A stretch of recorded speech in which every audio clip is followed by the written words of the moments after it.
Bonjour mesdames, merci à toutes les deux d'être présentes.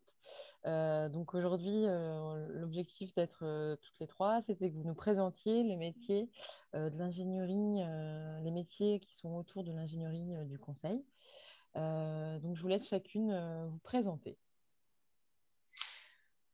Bonjour, Sophie Leclerc. Moi, je suis ingénieure de formation. Je travaille à peu près depuis une vingtaine d'années. Et aujourd'hui, j'ai créé une société de conseil en ingénierie.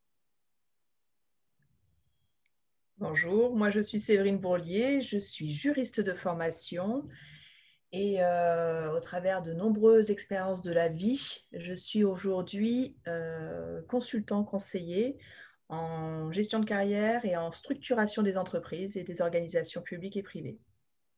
Très bien, merci beaucoup. Est-ce que, du coup, Sophie, est-ce que tu peux nous présenter ton parcours et comment tu as fait en fait pour en arriver où tu en es aujourd'hui? Tout à fait. Alors, mon parcours, il est assez simple, hein. J'ai fait une prépa, suivie d'une école d'ingénieur dans le domaine de la mécanique, dont je suis sortie en 97.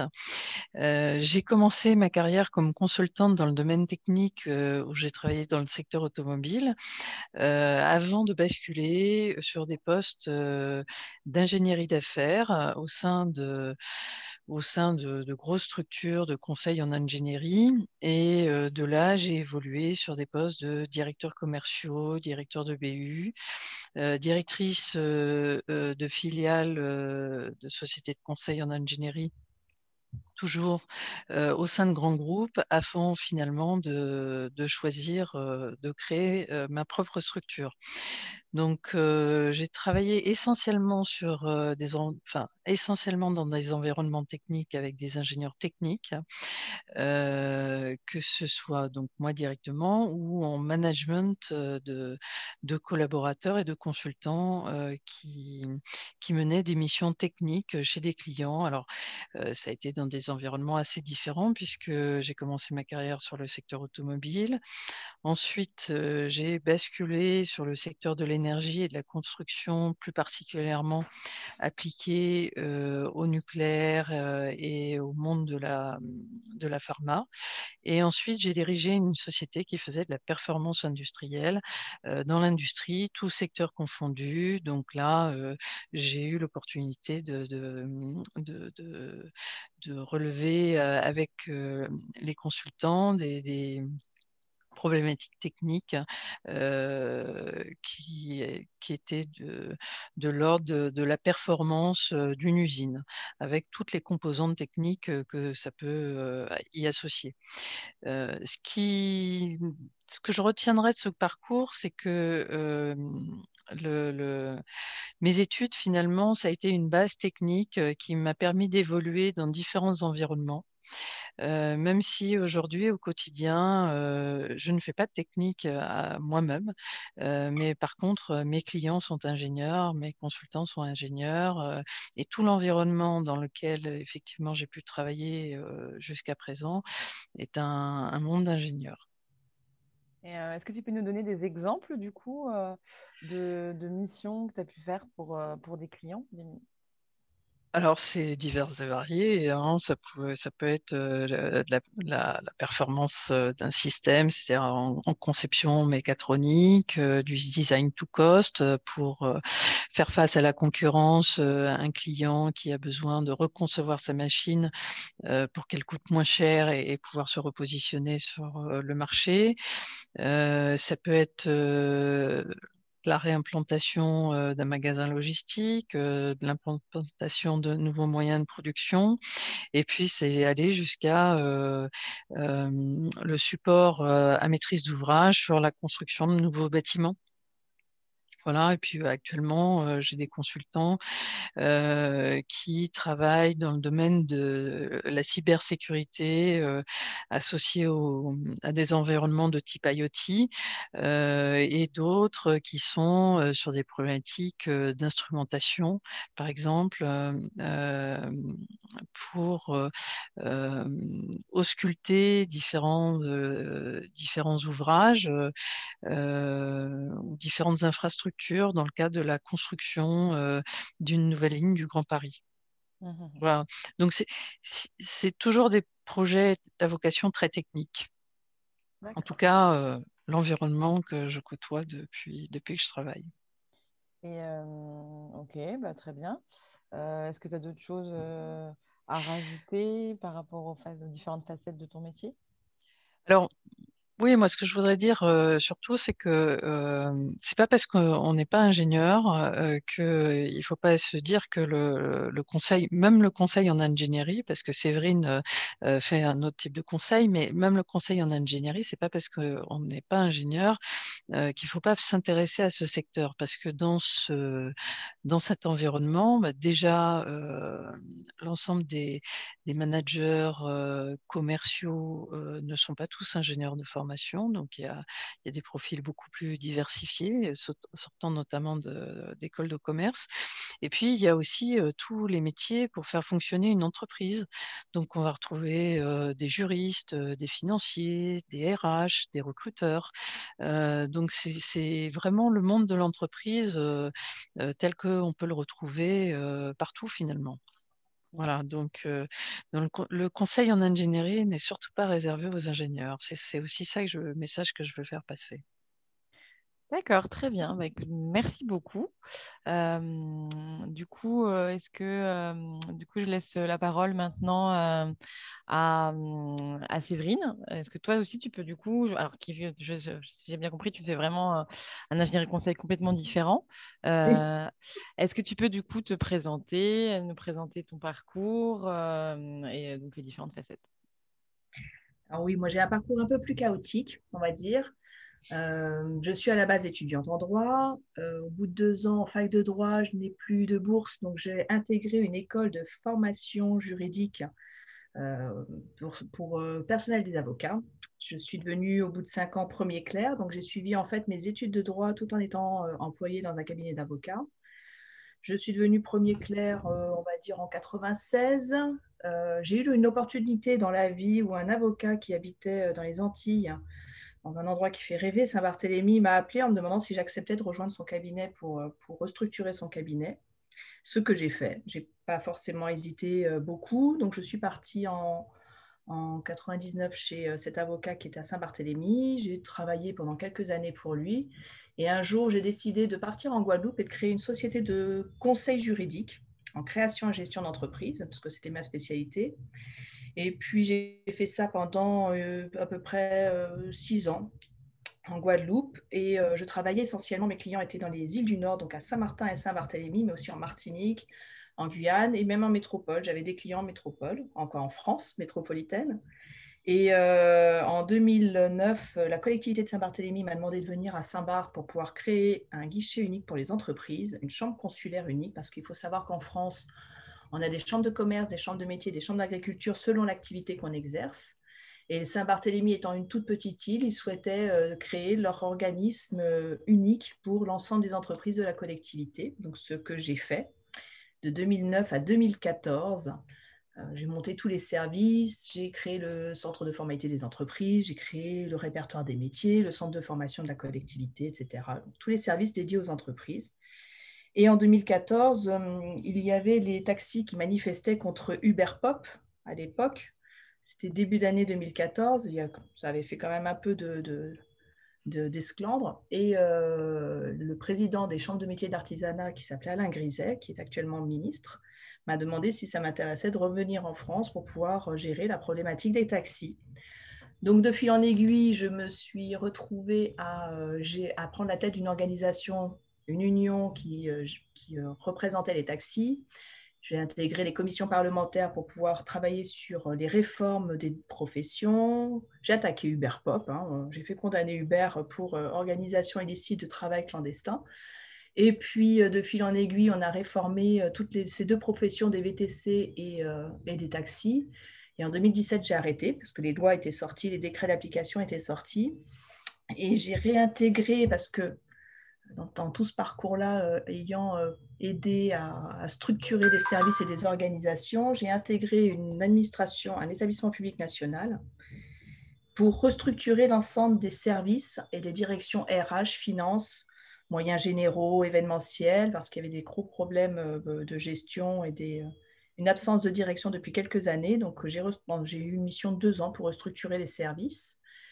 Et nous sommes en 2019. Et en 2019, donc, je suis en métropole. J'ai fini cette mission et on me dit, dans différentes de discussions avec d'autres personnes, je m'aperçois que je n'ai pas de Master 2 comme tous mes homologues directeurs de service.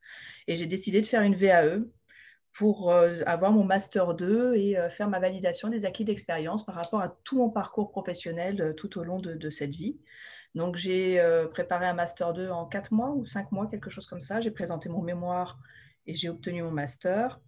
Et à la suite de ça, j'ai fait différentes formations pour développer des sites Internet. Et en début d'année 2020, j'ai créé ma société Les Ambassadeurs, qui en fait offre comme service à ses clients de donner des conseils. Et donc, c'est de l'ingénierie de conseil dans tout ce qui est structuration, restructuration, réorganisation, management des organisations publiques. Donc, ça peut être des établissements, des collectivités, ou privés, ça peut être des entreprises. Et tout récemment encore, j'ai passé à nouveau une certification pour pouvoir faire du conseil en gestion de carrière parce que ce que je fais pour les entreprises, j'ai envie de l'apporter aux individus. Et depuis quelques temps, depuis le début de l'année, j'accompagne les personnes dans leur gestion de carrière. Ça peut être un bilan de compétences, validation de l'acquis d'expérience, des choses comme ça. Donc, c'est très vaste parce que ça passe depuis les ressources humaines, c'est les finances, c'est gérer une entreprise, comme le disait Sophie, donc dans tous les domaines.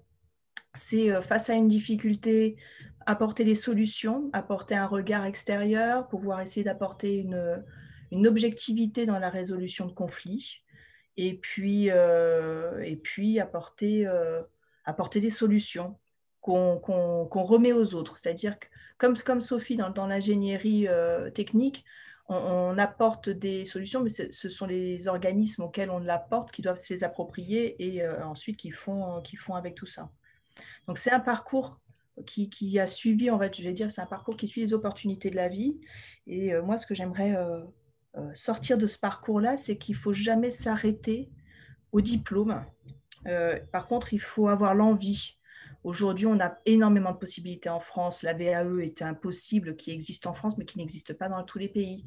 On a la possibilité de faire des formations techniques, des formations professionnelles, l'apprentissage. Ça fait des années et des années que je soutiens l'apprentissage parce que c'est un moyen d'apprendre un métier qu'on aime.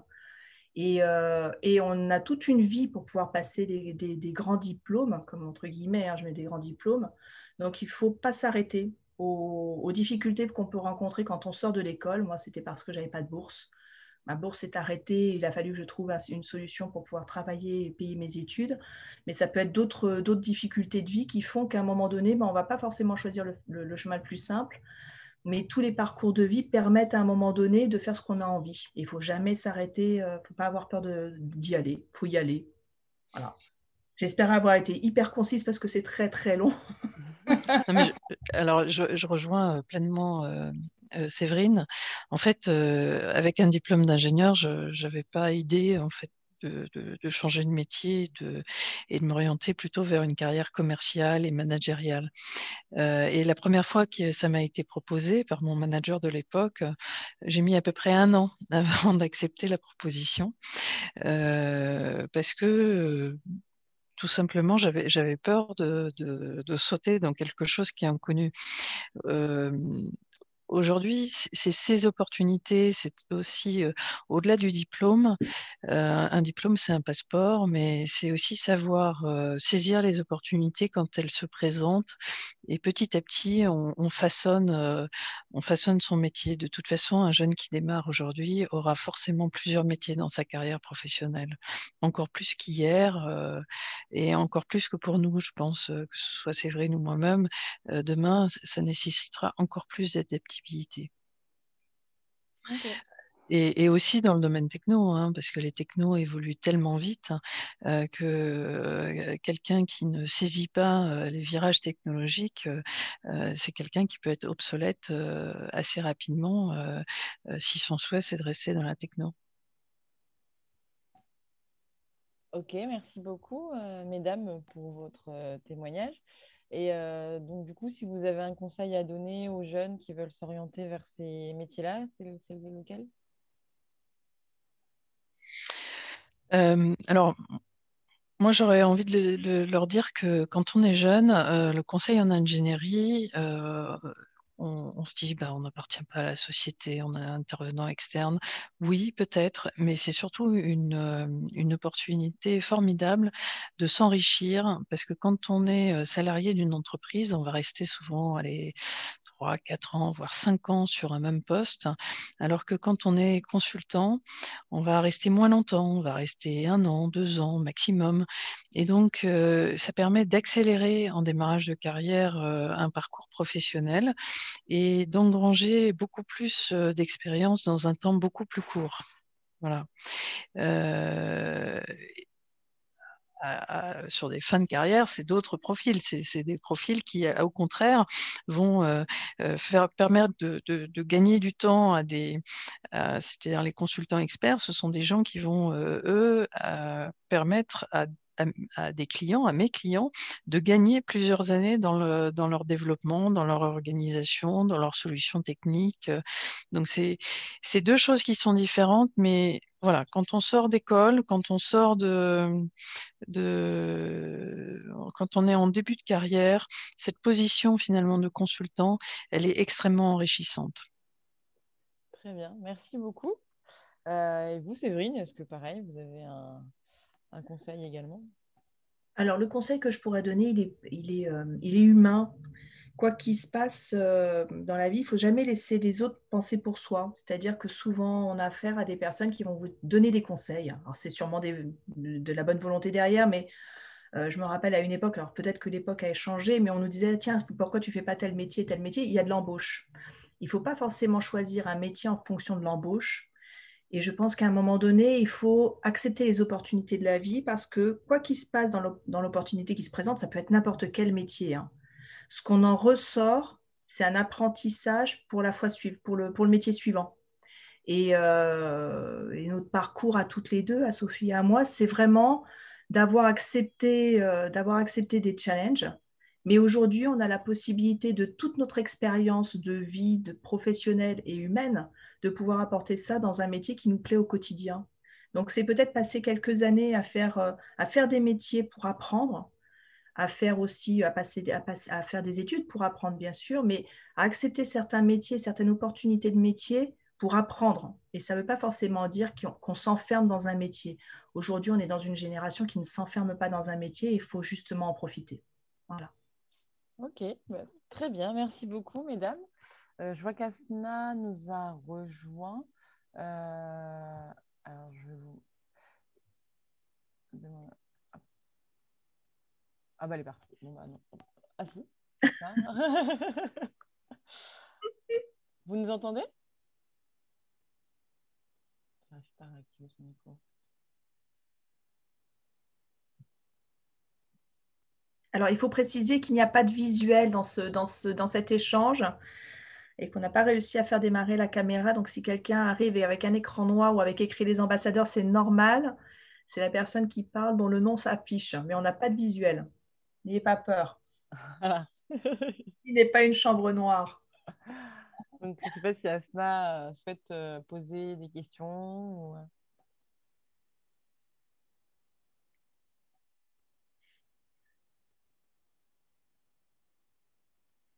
Non, bon, bah, il n'y a pas de questions particulières. En tout cas, mesdames, merci beaucoup pour votre témoignage. C'était très intéressant. Merci. Merci à toi. Et puis donc, bah, à bientôt. Merci. Merci, au revoir. Au revoir.